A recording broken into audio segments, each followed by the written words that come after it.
सभी को प्रणाम। हम पढ़ रहे हैं वाग्मय उपासना समर्पण योग अध्याय 9 ऑडियो 4। आइए उस परम सत्ता से परम पूज्य गुरुदेव वंदे माता जी से प्रार्थना करें कि वो हमें इतना सुंदर स्वाध्याय करा रहे हैं। हमें आधी यात्रा हम इसकी ऑलमोस्ट कर चुके हैं और हम आत्म कल्याण के राजमार्ग को गुरुदेव हम बता रहे हैं कि आत्म कल्याण का राजमार्ग क्या है। पहले गुरुदेव ने हमें लास्ट चैप्टर में आत्मा के उद्धार के बारे में बताया। अब लास्ट स्वाध्याय में गुरुदेव कह रहे थे कि नकली जो अध्यात्म है उसका तिरस्कार करना ही चाहिए। भजन अध्यात्म का एक रंग है, लेकिन केवल मात्र भजन करते रहेंगे तो वो अध्यात्म नहीं है। उसके लिए गुरुदेव ने सूत्र दिए। सूत्र क्या दिए? आत्म सुधार, आत्मनिर्माण, आत्म विकास, और ये सूत्र हैं। और इनको करने के लिए गुरुदेव ने कहा कि कुछ भी करो तो आत्मनिरीक्षण करो, आत्मचिंतन करो, आत्मशोधन करो, आत्म परिष्कार करो, आत्मदर्शन करो और आत्म कल्याण अपने आप हो जाएगा। और यही एक कार्य है जो मनुष्य का है और हमें अपने हाथ में ये कार्य ले लेना चाहिए। उसके बाद गुरुदेव ने माता पिता के लिए बताया कि अगर आप क्रोधी हैं, अगर हम माता पिता कंप्लीट पैकेज नहीं है, अपने लिए कुछ नहीं कर पाए, तो हम अपने बच्चों से क्या एक्सपेक्ट कर रहे हैं? What are we expecting from the kids? वो वैसे ही होगा, जो फोल्डर उनका क्रिएट करके देंगे वही तो बनेगा। आगे गुरुदेव बता रहे हैं, यह कार्य आध्यात्मिक विचारधारा से ओतप्रोत दंपति ही कर सकते हैं, इसलिए उत्कृष्ट संतान प्राप्त करना भी उन्हीं के लिए संभव होता है। कभी कभी सज्जनों के घर भी कुसंस्कारी बालक जन्मने के अपवाद होते हैं, पर मोटा नियम यही है कि जैसे भावना प्रवाह में बालक पलता है वैसे ही संस्कार उसके बनते हैं और धीरे धीरे वह उसी सांचे में ढल जाता है। उपदेशों से नहीं, बालक संस्कारों से ढलते हैं और ढालने का श्रेष्ठ सांचा एकमात्र अध्यात्म ही है।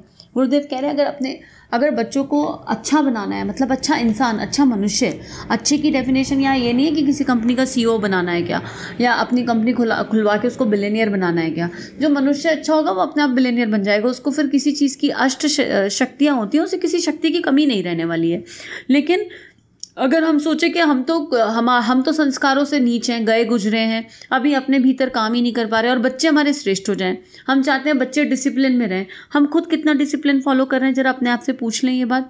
और कई बार प्रारब्ध के चलते, पूर्व जन्मों के कर्म के चलते अपवाद होते हैं, ऐसा नहीं कि अपवाद नहीं होते, लेकिन मोटा मोटा जो गुरुदेव कह रहे नियम है वो यही है कि अगर बच्चे का जब जन्म हो रहा है ना, वो भावना कैसी है, वहाँ पे भी तो लस्ट है। आजकल एक्सीडेंटल बच्चे हैं, ये बात कल भी हो रही थी, तो हम लस्ट भावना से कर रहे हैं, एक्सीडेंटल प्रेगनेंसीज हो रही हैं, एक्सीडेंटल बच्चे हो रहे हैं, तो बच्चे का जो पहला मूल है वही बिगड़ गया। अब आगे गुरुदेव कह रहे हैं कि इसको ठीक किया जा सकता है, लेकिन बच्चे वो सीखते हैं जो हम कर रहे हैं, जो हम बोलते हैं वो नहीं सीखते बच्चे। जो हमारा बिहेवियर पैटर्न है वो बच्चों को समझ में आता है, और बच्चों को नहीं, हम सबको भी तो वही समझ में आता है। हम भी तो समाज से कितनी सारी चीज़ें सीख रहे हैं। अभी 10 लोग आपको लगातार बोलने लगे, अरे आपकी शक्ल बड़ी उतरी उतरी लग रही है, सिर में दर्द है क्या? शक्ल बड़ी उतरी उतरी लग रही है। 1.5 घंटे के फ्रेम में 10 लोग ये बात बोले, आप मान लोगे आपके सिर में दर्द है?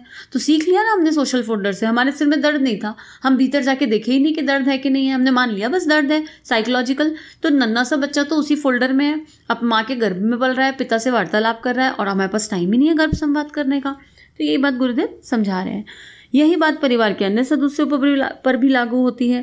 पति पत्नी में से एक भी उत्कृष्ट स्वभाव का हो तो दूसरे की अपूर्णता को बहुत हद तक दूर करके सभी को बहुत अंशों में अपने अनुकूल बना सकता है। व्यवहार की सज्जनता से परिवार के अन्य सदस्य भी अपने अनुकूल बन जाते हैं। मित्रों और संबंधियों, व्यक्तियों पर भी यह बात बहुत हद तक लागू होती है।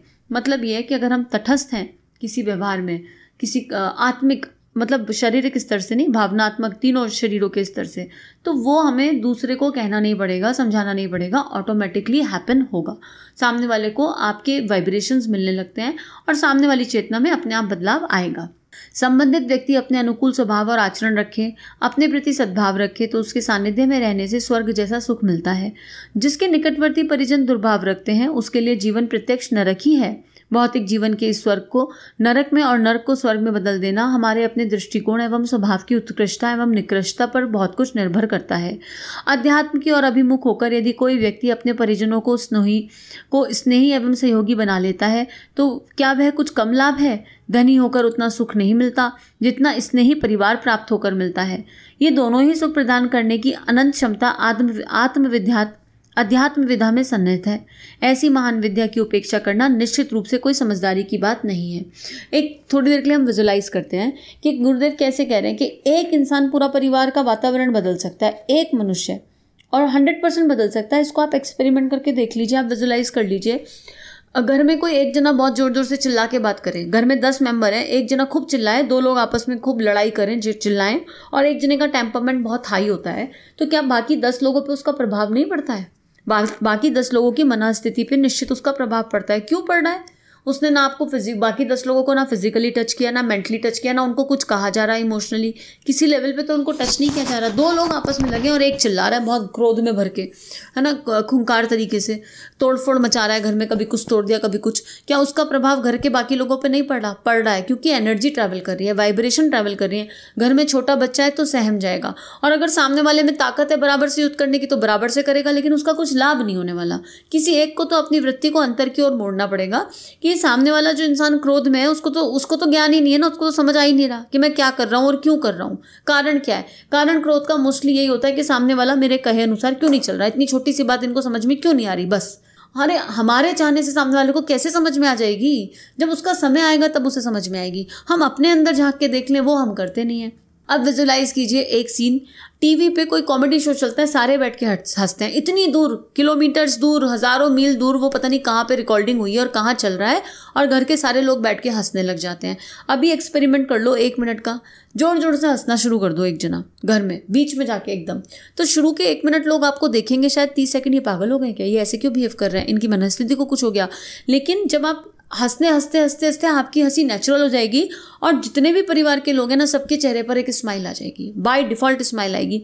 जितने भी सेशंस में गुरुदेव मुझे करवाते हैं भगवान श्री प्रिया काउंसलिंग में, हम लोग लाफ्टर की थेरेपी को उसमें ज़रूर रखते हैं, बहुत इंपॉर्टेंट है। हैप्पी हार्मोन्स रेडिएट होते हैं। अभी देख लेते हैं हंस के, चलो 30 सेकेंड। हा हा हा हा हा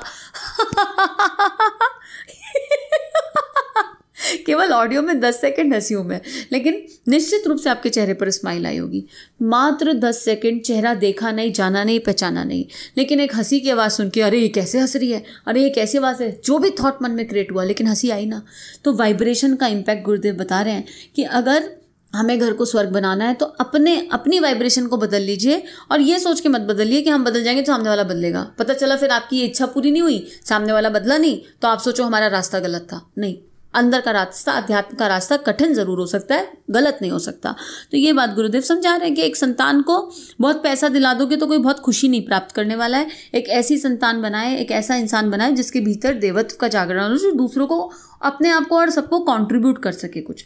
आगे लिख रहे हैं, बहुत आमदनी होने पर तो कोई भी सुख के साधन इकट्ठे कर सकता है, पर अध्यात्मवादी के लिए कम आमदनी में धनियों की अपेक्षा अधिक सुखपूर्वक जीवन यापन करना संभव है। आमदनी की मर्यादा में अपना बजट चलाना, फिजूल खर्ची को त्याग देना, मितव्यता और विवेकपूर्ण एक एक पाई खर्च करना, शौकीनी और विलासिता से घृणा करते हुए सादगी को अपनाना, खर्च में दूसरों की होड़ न करना, अपनी ही परिस्थितियों में संतोष रखना आदि अनेक सद्गुण आध्यात्मिकता की ही देन है। जो गरीबी में भी अमीरी का आनंद उपलब्ध करा सकते हैं। इन गुणों के होने पर गरीबी गरीबी नहीं लगती, और इनके अभाव में अमीरी भी रूखी, फीकी और असंतोषजनक और अपर्याप्त लगती है। अपने चारों तरफ निगाह उठा के देख लीजिए, यकीन ना हो, बहुत सारे ऐसे लोग मिल जाएंगे आपको जिनके पास पैसा बहुत है, लेकिन सुख कहाँ है, हैप्पीनेस कहाँ है, परमानेंट वाली जो होती है ना, एकदम ढंग की वाली हैप्पीनेस जो होती है, तमीज वाली, वो कहाँ है, जो अंदर से आ रही है, जो डिपेंडेंट नहीं है किसी चीज़ पे। तो अगर वो नहीं है, अपने आप को देख लीजिए, पैसा मशीन की जैसे कमा लीजिए। मैंने तो ऐसे भी घर देखे हैं जहाँ पैसा ज़्यादा आ जाता है तो घर बिखर जा रहा है। ऐसा भी हो जा रहा है कि पैसा आ गया तो बुद्धि, पता नहीं सद्बुद्धि कहाँ चली गई, मात्र पैसे ने घर बिगाड़ दिया। तो अगर हम श्री को श्री के तरीके से उपयोग नहीं करेंगे, श्री के महत्व को नहीं समझेंगे और केवल पैसे को ही सब कुछ मान लेंगे, भगवान मान लेंगे, तो जीवन में कुछ नहीं हो सकता। और अध्यात्म हमें क्या, अध्यात्म की वजह से हमारे अंदर कुछ गुण आ जाते हैं अपने आप। क्या? सादा जीवन, उच्च विचार के गुण। हमारी इच्छाएं कम हो जाती हैं। अध्यात्म की मार्ग पे चलते हैं तो हमें पता होता है ये सब टेम्परेरी है तो यूज़ कर लिया, नहीं है तो उसके लिए भागदौड़ या मारामारी नहीं होती। और जब वो आ जाती है तो गरीबी रह कहाँ गई? गरीबी केवल एक भाव है, एक फीलिंग है एक्चुअली, राइट। और ये फीलिंग है, अभी मान लो आपके पास एक गाड़ी है छोटी, आपको बड़ी चाहिए तो आप गरीब फील करोगे, और किसी बड़े की गाड़ी सड़क पे चलती दिख जाएगी तो उससे ईर्ष्या का भाव आपके मन में उत्पन्न हो जाएगा, क्योंकि आपकी इच्छा है, वो डिज़ायर है। वो अध्यात्म की राह पे चलते चलते धीरे धीरे डिज़ायर खत्म होने लगते हैं, और जो है वो पर्याप्त है वाला भाव, और जो चाहिए, ऐसा नहीं कि इच्छा, एम्बिशन खत्म हो जाएगी, ऐसा नहीं कहा जा रहा है यहाँ पर। जो चाहिए उसके लिए पूरी ताकत लगा के कर्म अपने आप बनने लगते हैं। लेकिन ये अनुभव की चीज़ है, तो हम यात्रा शुरू करेंगे तो रास्ता मिल जाएगा। आगे गुरुदेव लिख रहे हैं, स्वास्थ्य की समस्या का संबंध लोग पौष्टिक आहार से जोड़ते हैं, सोचते हैं कि बढ़िया खाना मिले तो तंदुरुस्ती बढ़े, पर वास्तविकता यह है कि मानसिक स्थिति पर ही आरोग्य निर्भर करता है। हंसमुख चित्त, चिंता रहित, सरल स्वभाव, निष्कपट, सदाचारी व्यक्ति आमतौर से स्वस्थ रहते हैं, क्योंकि उनका अंतःकरण उस आग में नहीं जलता जो स्वास्थ्य की चौपट करने में सबसे बड़ा कारण सिद्ध होता है। कितनी महत्वपूर्ण बात। हम केवल फिजिकल बॉडी को सब कुछ मानते हैं।